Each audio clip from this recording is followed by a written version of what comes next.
Good morning. Good morning. This is Sarah Powell.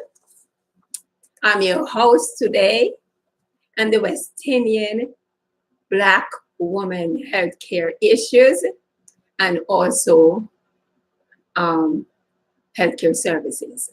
And we're going on a cutting edge. So I am welcoming everyone to join in. I'm welcoming the West Indian Black woman to join in. This is a consensus and a discussion where we will be talking about healthcare issues that are taking place even now in America, especially that we have the new administration and especially that the ACA has been, repealed, right? That is the Affordable Care Act. As we know, it was created for the poorer class of people, especially migrants from different parts of the world. But as a West Indian, and a Jamaican, I really want to zero in on the West Indian Black woman health issues and also the health services that are taken away from us. And I would like to really invite others in that can also have a consensus with me so that others will learn. I am seeking a networking of West Indian Black women, yes, especially my own Jamaican, to come in and talk with us about the different health issues that are out there and also the different health services that are affordable for the West Indian Black woman. Okay? Well, the utmost purpose for this program is to develop an awareness and consciousness for the need of healthcare services in the poor, the disenfranchised, the disabled, and the elderly community of the West Indian Black woman. Praise God.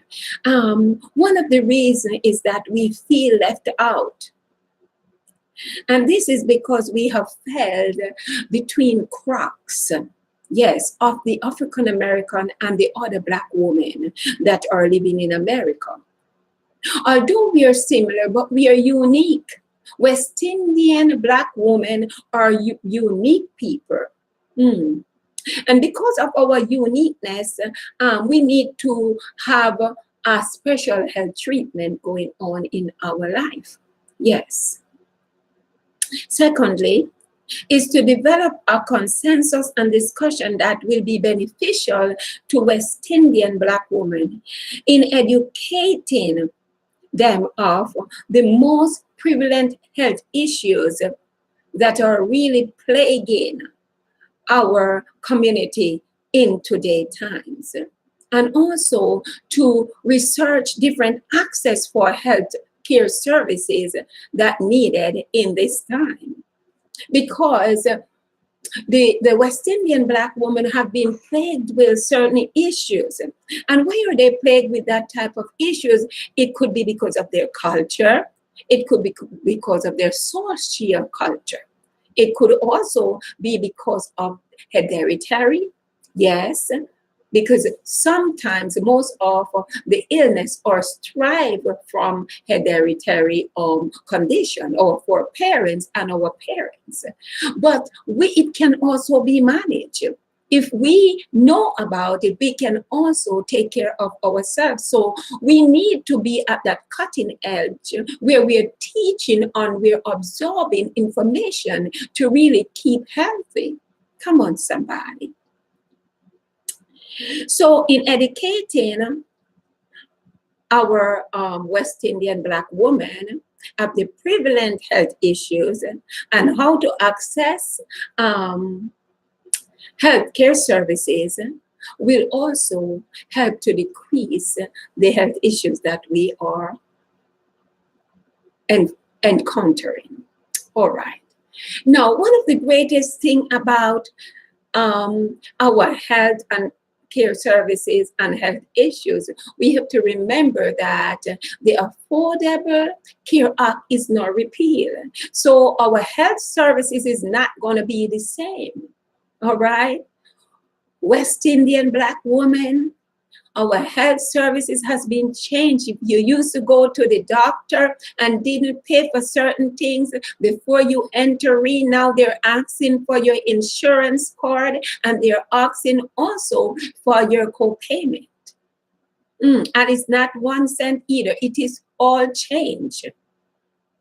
All right. The purpose of this program is to stir the desire of West Indian Black women who have reached the level of awareness and consciousness of the health issues and the changes of the healthcare system in America that are affecting the West Indian Black women community.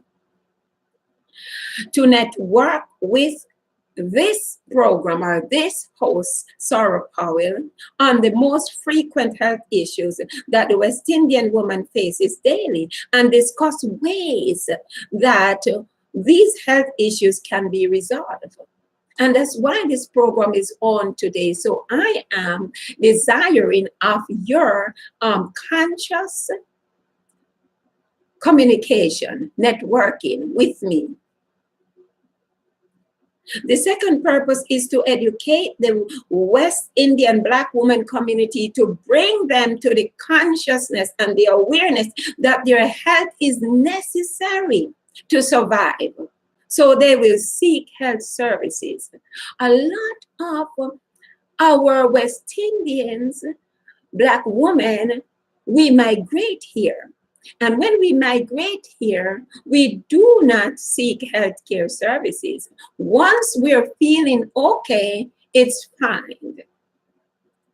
Because what is most important is to put food on the table for our children. And most of us children is back home. So we are going to work to take care of them because we don't want to leave the burden on our family who is taking care of them back home. But in the meantime, doing that, you must take care of yourself. The important person here is you. Without you taking care of you, then your children will not see you again. And I meant it. Because you will get sick. So you want to take care of yourself. And when I said that, I mean you need to do your preventative care. There is something that's called preventative care, your annuals. And that is your annual physical where you get your blood drawn. Yes, and they can check on your blood to find out if there's any illness there. There is mammogram. You need to do your annual mammogram. And I know you're going to say to me, because of the changes, I have to pay for that now. And it's even double. But that has to be done. And also your pap smear, West Indian Black woman, and especially Jamaican, we need to do these. These are what we have to do to stay healthy and to know what our health status is, so that we can take care of ourselves and live a healthy life. Come on. Early detection is important to save our life. Early detection. And how do you get that early detection is to follow up with your appointments for your preventative health care.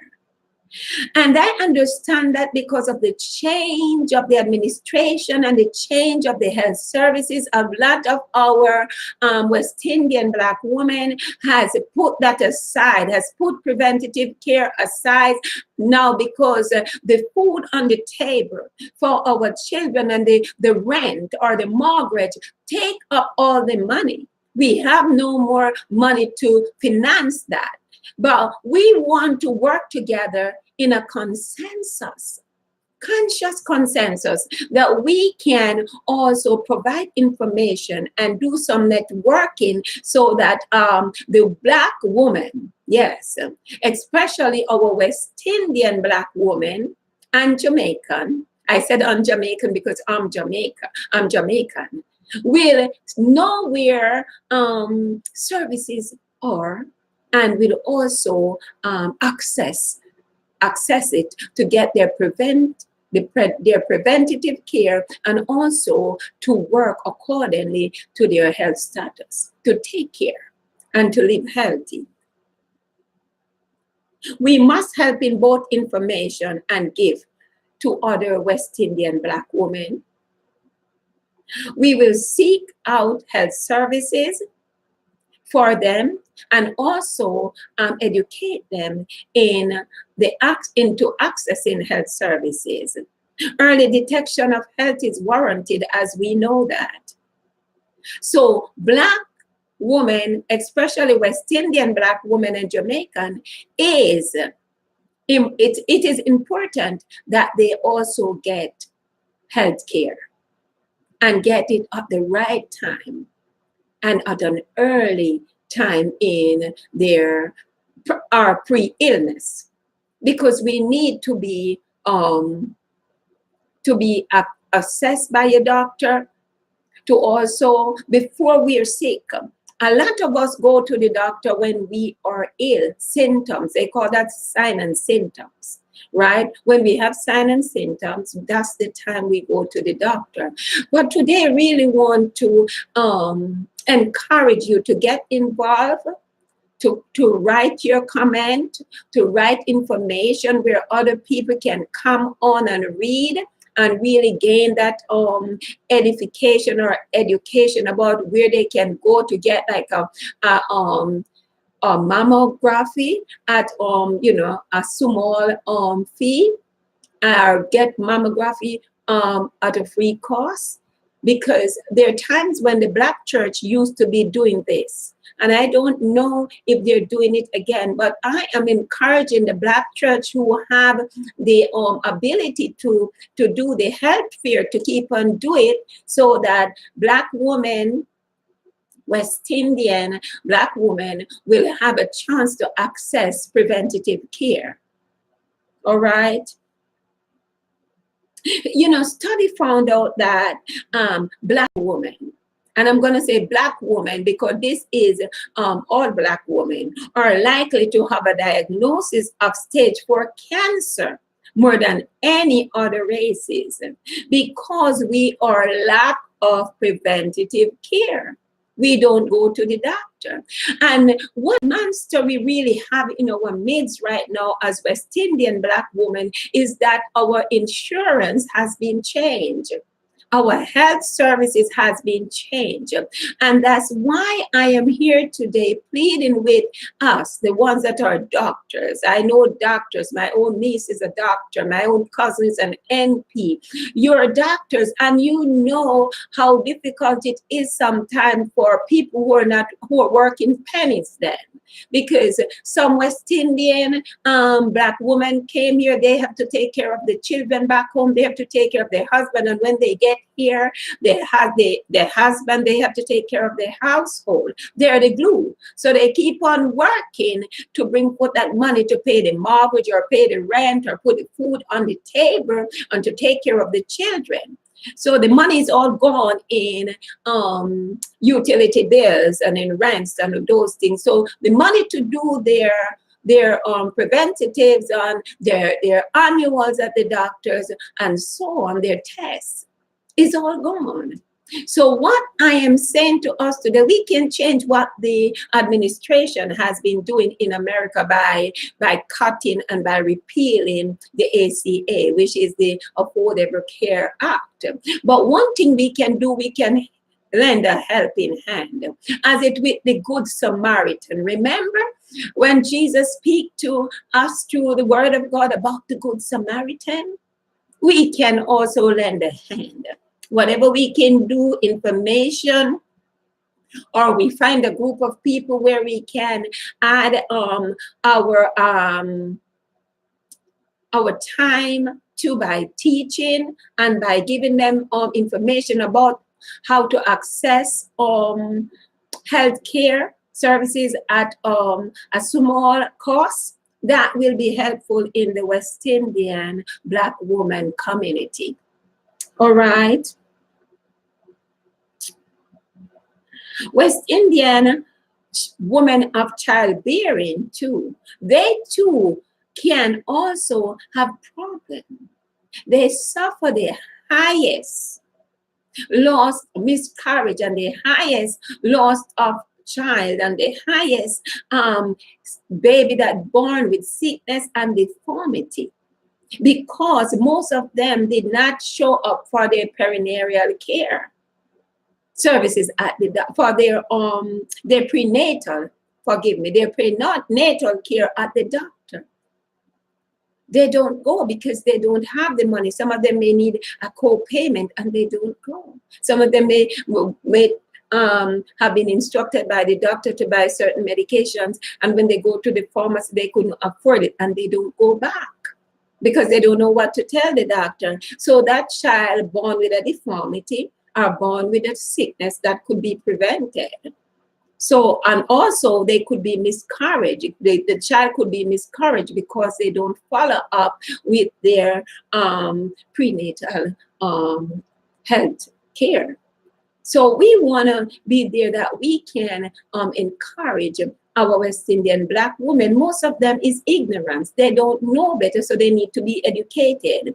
And most of them don't know where the services are. So if you know where services are that really could be of help to West Indian Black women, please, I am asking that you join with me in a networking to help this community because we need help, all right? Our Black women are dying off, especially with cancer and AIDS. Some of them are the lifestyle, some of them is their belief, some of them is their own values and their own behaviors. But we still, as people, has to reach out like the Good Samaritan and touch. It's time for us to touch or give back to our community. We came here and we make it, right? But that don't said we are free from getting burned. And when I said that, is that, you know, when others get hurt, especially if they are from the West Indians Black community of women, I get hurt. I feel hurt. I feel sad because it's like my blood there. Something is going on with them that is hurting me. So I am encouraging all of us that are here in America that have information that can be a part of this program to educate our West Indian Black women to really send me a question or send me some information. It's open to you right now. It's a consensus. And I am here to talk with you and to dialogue with you and to, to network with you. Okay? West Indian Black woman has fell between the cracks. And I want to let you know why they fell between the cracks. Because most of the time we are treated like African American that born here. But we don't know the culture here. We have to adapt to the culture. So our native culture still lies as the values of our life. But most of them we are treated like the African American. That is the native Black Americans. And then we are treated as other Blacks that come from other places, right? So what I'm saying to us today, we know although we are similar, we are different. All right. And as people that are different, we have a set of unique health issues that need to be taken care of. And that's why this morning this issue has come forth, and I'm bringing it forth to the public. You're out there, you're a doctor, you're out there, you're working in the medical field, you're out there working with a company that you know women can get access to get health care, their health care needs met without a large amount of money. Come on, it's time to have networking about that, because there are communities that need that help. All right? Also, we are unique in all our bodies, our thinking, our thoughts, our action. We are unique. We are unique people. And that's why today, this program is on, because we are sometimes living in a place of where we are not and we are. Liminality. We are living in that space of liminality. Right? And we really want to be who we are as a West Indian Black woman, proud to be a West Indian Black woman, but also our health issues need to be met. All right?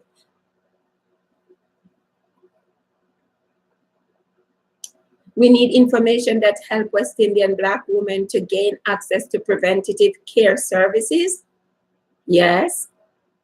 We need educational information for knowledge, so that they will gain knowledge of their health issues and how to take care of it.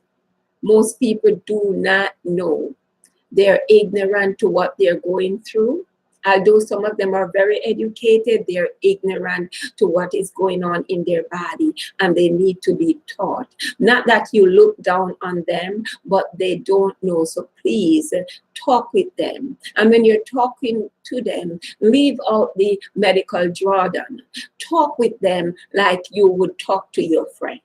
Explain things to them, because most people do not return to clinics and healthcare places because of the medical jargon that was used, and they are so embarrassed to ask what it is. Break things down. Tell them what it is. Right? Yes.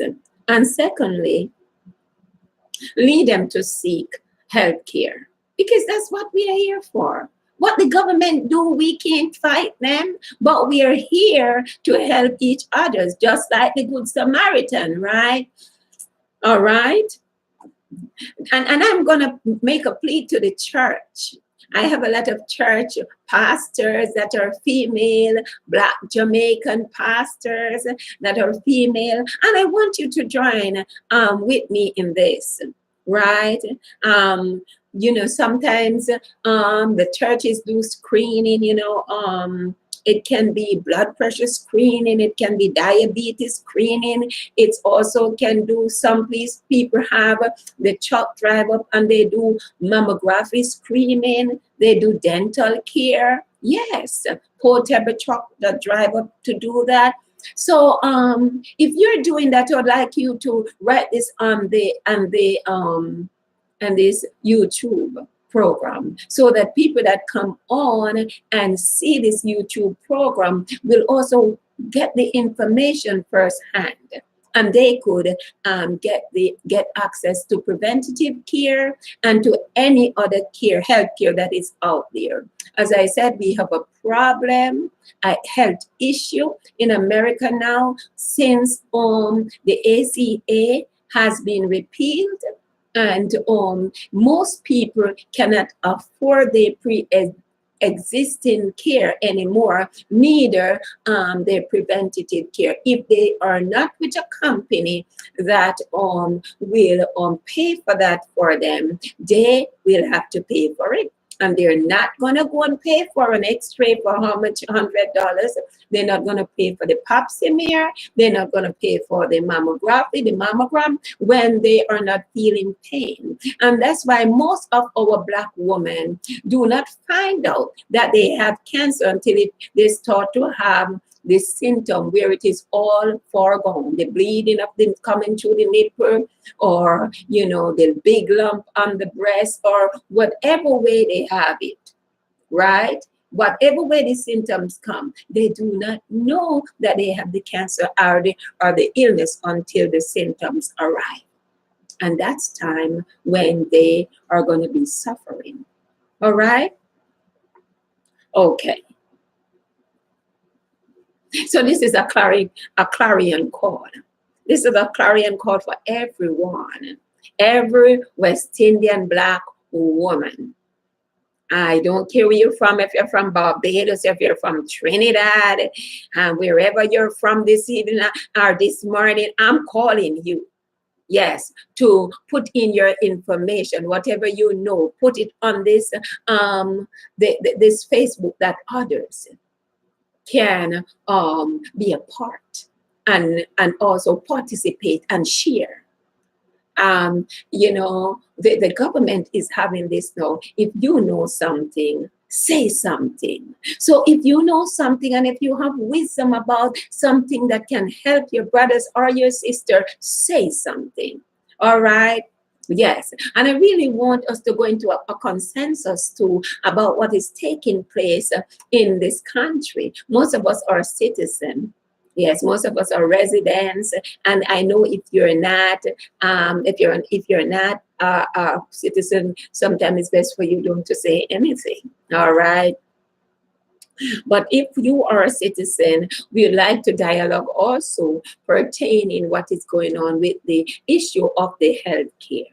And most of us sit back when people are marching. If you're not working, it's time to get up and march, because you know what? It is all for you too. When you march, you're marching for also your benefit, because sometimes you really have to get up and walk, not to go in a violent way, but it is good. It's a good political theology to get involved. Be an ally with the solution. Get involved to create that solution. There are great women that fought to bring forth a ruling in the government, right? I want to go back to Numbers, where 5 daughters of Zeopold came to Moses. And as they came to Moses, they were fighting. They were fighting that women could own properties. And I was looking back to that and see how much it increased with women taking over the dominancy of owning what belongs to them. Do you understand what I'm saying today? These women fought. They went to Moses and tell Moses, our father didn't die because of the of sinning against you. He died because of his own sin. So we come that you will give us our fatherland. Because at that time, women didn't own land. And if the father died and didn't have a daughter, the land of that father would go to their uncle or to the father brother. And if he didn't have a brother and have a nephew, the land would go to them.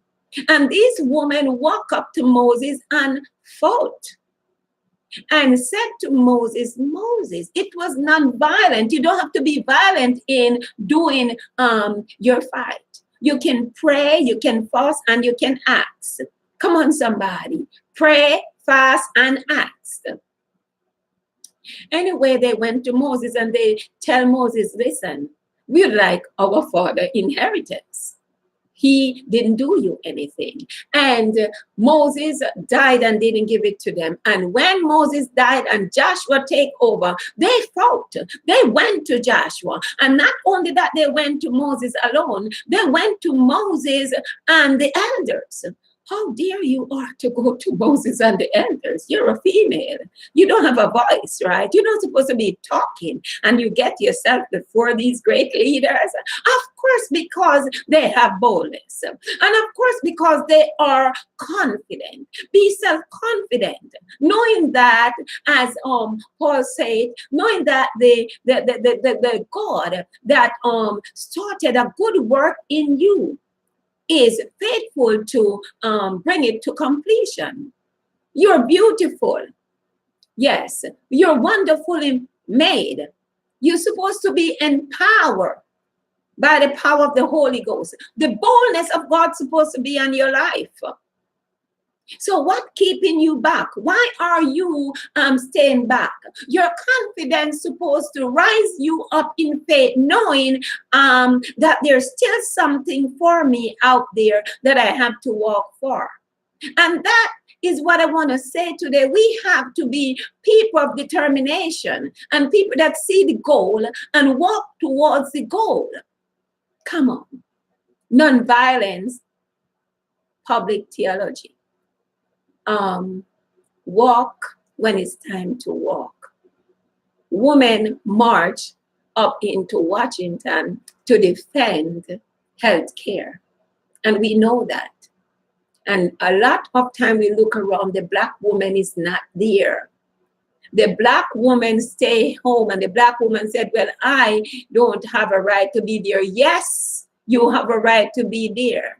You're a part of this country. Get up and walk. Because when you put your foot there, then you're putting it not for yourself alone, but for your daughters and for the next generation. Come on, somebody. So more Black women need to walk, and more Black women need to march. All right? Anyway, I want to finish this story with the Powell daughter, the 5 of them. They went to Joshua and they demand what God give. Because when they went to Moses, Moses went to God. I want to go back a little bit. When they went to Moses, Moses went to God. And God said, yes, Moses, give it to them. But when the elders hear, the elders said, listen, Moses, let them marry to the boys or the men in the tribe, so that the inheritance will not go to another tribe. It will not share out so that we have less and another tribe have more. Right? But anyway, the girls still get what their heart desire and what they fought for. Well, Joshua also have to give it to them because Moses did put it in law. All right? And after those girls had did that fighting, yes, other women get to own land. Come on, we see we're in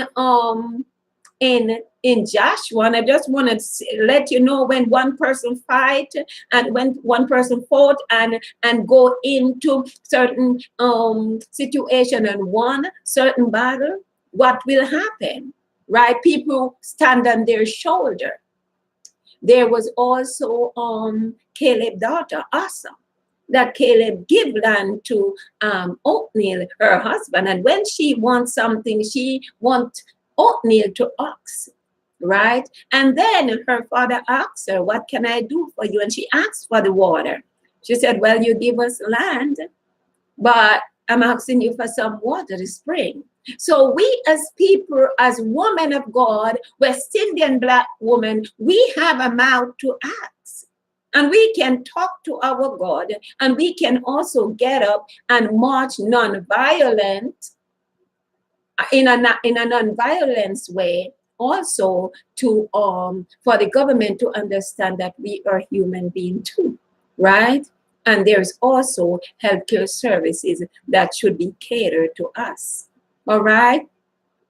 God bless you. I am waiting to get your comment. I'm also waiting to get some issues. I want to hear about your health issues and health status, and also how you're taking care of them. What are you seeking? I also want others to come on and network with me, and also tell me where different health services are that the people that come on that said that they want healthcare and what they want it for, that we can also point them to access. Right, we can provide information for them so that they can go and seek help. All right. Thank you so much for being with me today. My 30 minutes already, long time gone, but we will catch up again on next week, Wednesday morning, when we will talk about some of the health issues that are not touched and stop being taken care of by insurance, and also because of the new administration that repealed the Affordable Care Act. Have a great day, everyone. Thank you for joining, and subscribe, please. Subscribe to this station and also invite others to come to this station. Thank you. Have a great day. Bye-bye.